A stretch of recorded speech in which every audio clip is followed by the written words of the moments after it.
Hello दोस्तों, ये कहानी चतुर तेनाली रामा की है। आइए शुरू करते हैं। एक बार महाराज के कानों तक चेलाराम के एक व्यक्ति के बारे में खबर पहुंची।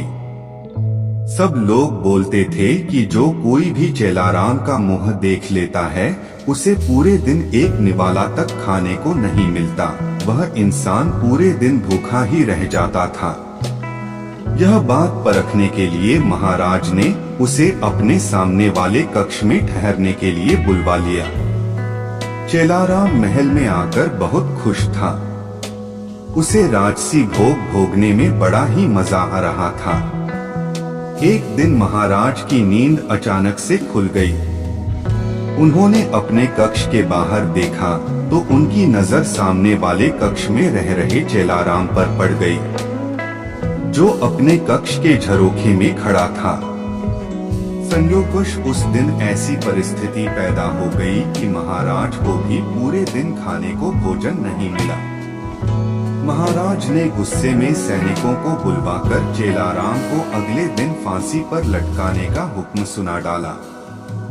वही यह खबर सुनकर बेचारे चेलाराम की तो जैसे सांस ही अटक गई। चेलाराम बहुत परेशान था कि तभी उसके कमरे में तेनालीराम पहुंच गया और बोला, अब मैं तुमसे जैसा कहता हूं तुम वैसा ही करना।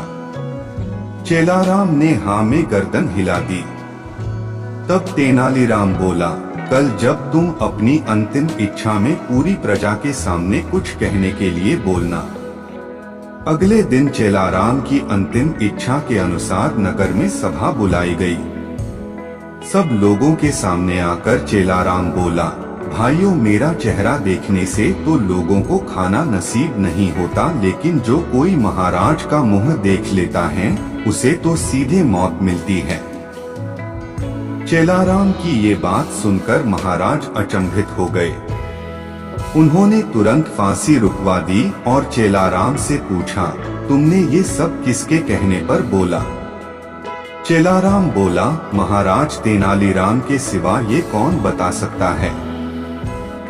मैंने ये सब तेनालीराम के कहने पर बोला था। आप इसी तरह कहानी सुनते रहे, खुश रहे और हमारा चैनल जरूर सब्सक्राइब कर ले। धन्यवाद।